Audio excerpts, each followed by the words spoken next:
আমরা যখন রোজা রাখি, ঘরের ভেতরে যখন একা থাকি, পৃথিবীর কেউ দেখে না, তৃষ্ণায় গলা ফেটে যায়, তারপরে এক ঢোক পানি খাই, দিস ইজ ফিতরাত।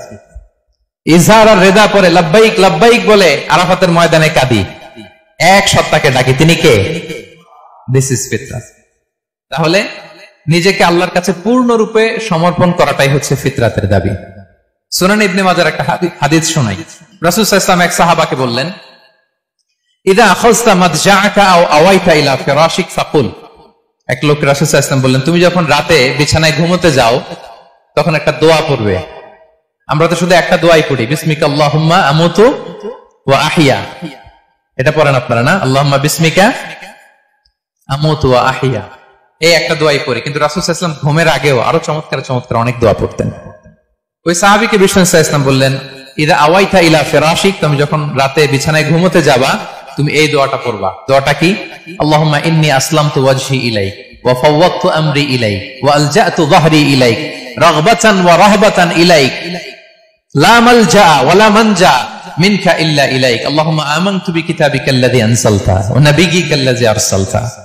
পড়েন আপনারা, এটা পড়েন। অনেকে বলে হুজুর শুনিই তো নাই কোনোদিন, করব কিভাবে? এই যে আজকে আলোচনা করলাম, এটা রেকর্ডে থাকবে, আপনারা শুনে মুখস্থ করে নেবেন। রাসূল সাল্লাল্লাহু আলাইহি ওয়াসাল্লাম বলেছেন, যখন ঘুমোতে যাবা এই দোয়াটা পড়বা। দোয়াটা দেখেন কত চমৎকার, কিভাবে নিজেকে আল্লাহর কাছে সমর্পণ করবেন, সঁপে দিবেন। দেখেন রাসূল বলেন, তুমি এটা পড়বা, আল্লাহুম্মা ইন্নী আসলামতু ওয়াজহি ইলাইক, আল্লাহ আমি আমার সত্তাকে আপনার দিকে সমর্পিত করলাম। ওয়া ফাওয়াদতু আমরি ইলাইক, আল্লাহ আমি আমার সব কাজকে আপনার কাছে সুপর্দ করলাম। ওয়া আলজাতু যহরি ইলাইক, আল্লাহ আমার পিঠকে আমি আপনার কাছে আশ্রয় রাখলাম। সুবহানাল্লাহ পড়বেন না? আমরা যখন ঘুমাই আমাদের পিঠটা বিছানার মধ্যে লাগাই না? আল্লাহ আমার সত্তাকে আপনার কাছে আমি সমর্পিত করলাম, আল্লাহ আমার সব কাজকে আপনার কাছে আমি সঁপে দিলাম, আল্লাহ আমার পিঠটাকে আপনার কাছে আমি আমানত রাখলাম। লা মালজা ওয়া লা মানজা মিনকা ইল্লা ইলাইক, আল্লাহ আপনি ছাড়া আশ্রয় দেওয়ার কেউ নাই, আল্লাহ আপনি ছাড়া আমাদের মুক্তি দেওয়ার কেউ নাই। আল্লাহ আপনি যে রাসূল পাঠিয়েছেন সে রাসূলের প্রতি আমি ঈমান আনলাম। আল্লাহ যে কিতাব আপনি আসমান থেকে পাঠিয়েছেন ওই কিতাবের উপর আমি ঈমান আনলাম। সুবহানাল্লাহ পড়েন। বিষ্ণু সাল্লাল্লাহু আলাইহি ওয়াসাল্লাম বলেন, যখন কেউ এই দোয়াটা পড়বে রাত্রিবেলা, ফা ইন মিত্তা, ওই মিন লাইলাতিকা, ওই রাতে যদি তুমি মারা যাও, মিত্তা আলাল ফিতরা, তুমি ফিতরাতের উপর মৃত্যুবরণ করবে। ওয়া ইন আসবাহতা আসবাহতা ওয়া ক্বাদ আসাবতা খাইরান কাসীরা, আর যদি রাতে মৃত্যু না হয় তুমি বেঁচে যাও, তাহলে ওই দিনে তুমি প্রভূত কল্যাণ লাভ করবে। সুবহানাল্লাহ।